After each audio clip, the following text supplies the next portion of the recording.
Yeah. Any chance of ElfQuest showing up on ebooks, like the Nook or the Kindle?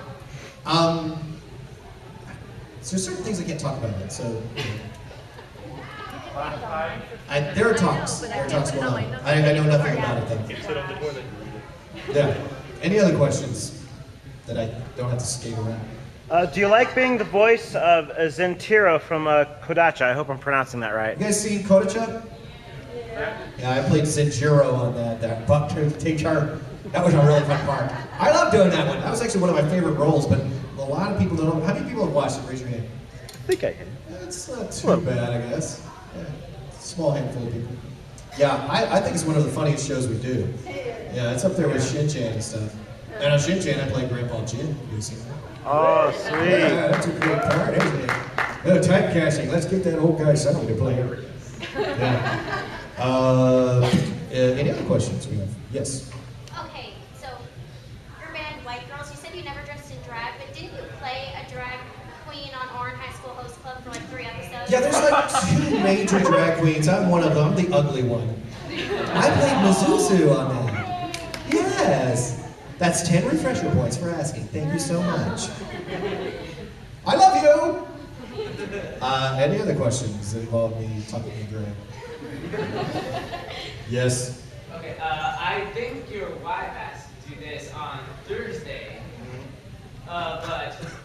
I'm not going to wash your socks. No, but if you were to be in a yaoi with one of your co-stars, who would you be?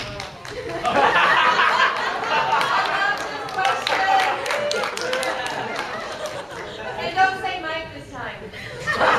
Well, I have to say Rage now that she came to my panel. And me and Chris Rager, Hercule and Krillin together.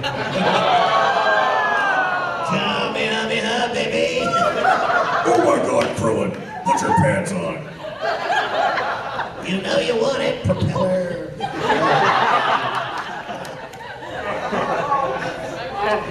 Do you have any other questions? Yes. You did some stuff on Yu Yu Hakusho. Yes. Did you like that anime? I love that anime. It's pretty cool. I think the doctor. What? Did you get to like be the main voice actors? Yeah, I was this evil doctor character for about 3 or 4 episodes that was psychotic and awesome. But I played a lot of smaller characters on that show too. Back then, if you were directing and you're walking in the hallway, you're going to get cast in just about anything. It's like, hey, come in. As a matter of fact, the worst part I ever had to play was because I was walking around Funimation, and Chris Bevins, the director, said, hey, Sonny, come here, I got a part. It's just like 3 or 4 lines, come on here.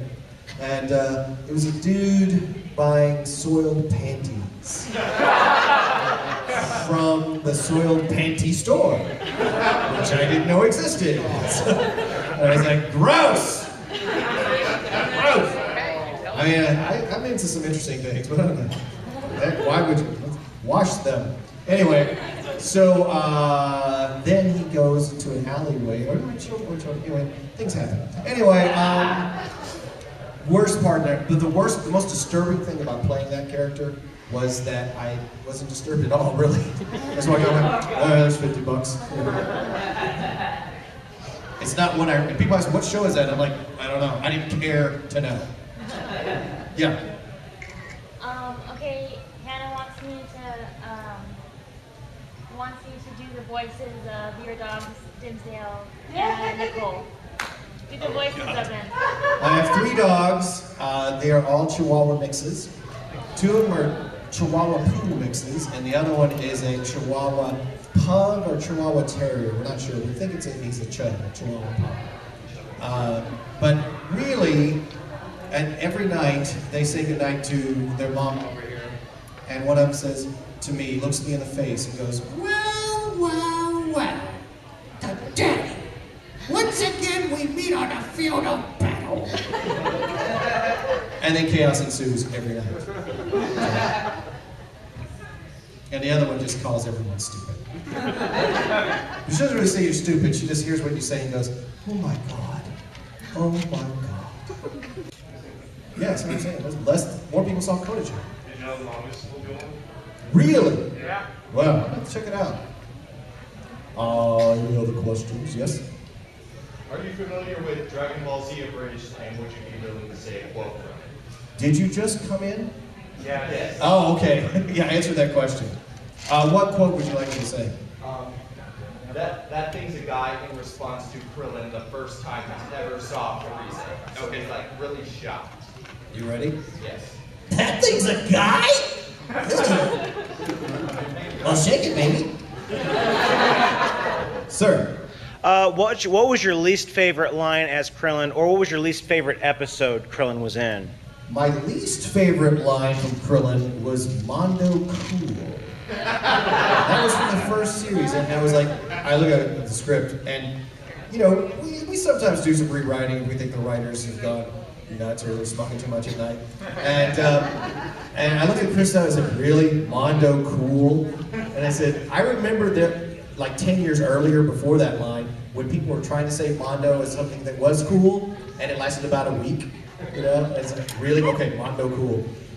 So I had to say it, and we were in a hurry. He said, just say it. We'll come up with something better later, but we didn't. So it's like, wow, Mondo Cool. So my first website was the Mondo Cave. And everything was Mondo this, Mondo that, because it was just so stupid. But, you know, it was written by a Canadian at that time, so. Not that stupid, it's just that, you know, they get things later than we do. Terry Clausen actually wrote that episode. Terry Clausen was the original Krillin from the Dragon Ball Z cast in Canada. I don't know if you guys even remember that. Some of you do. You're old enough to remember that the first season that was aired in the United States was done by Ocean Group, which was a Canadian recording studio. And when they moved to Texas, we had to sound like the original cast to get the part.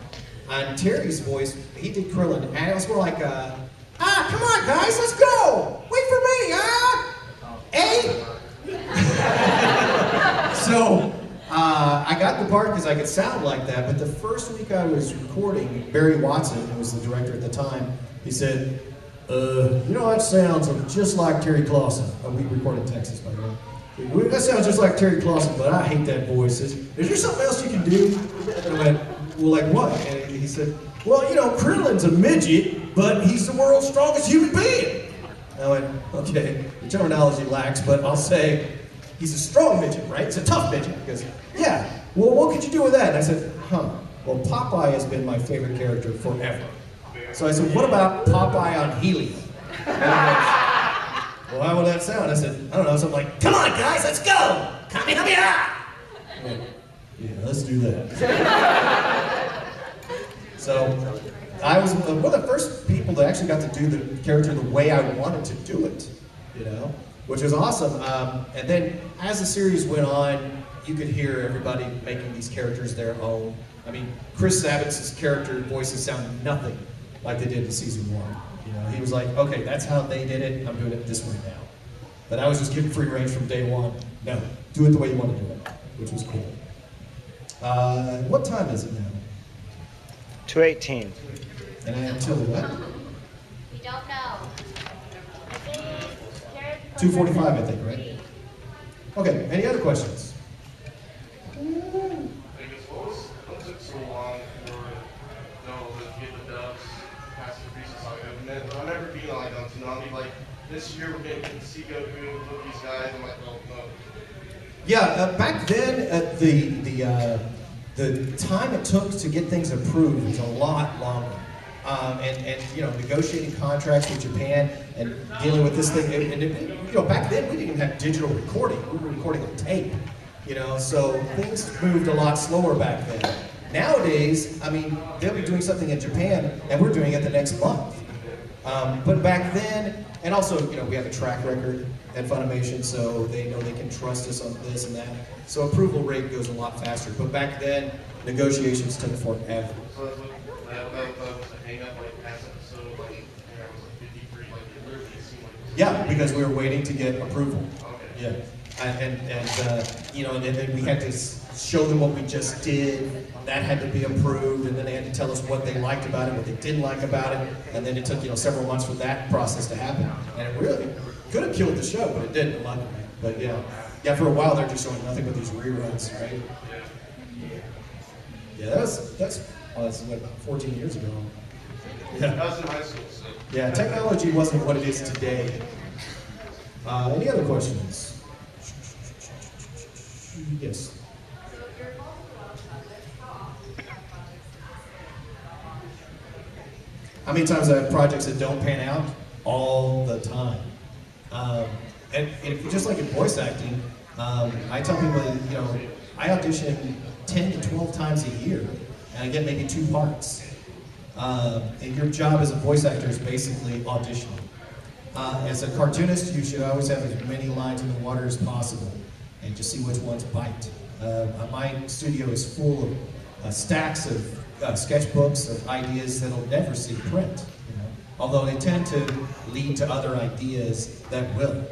So never throw your stuff away. Right? But you should always be working even when you're not getting paid to do it, so that you have projects to put out there. And who else had a question? You did?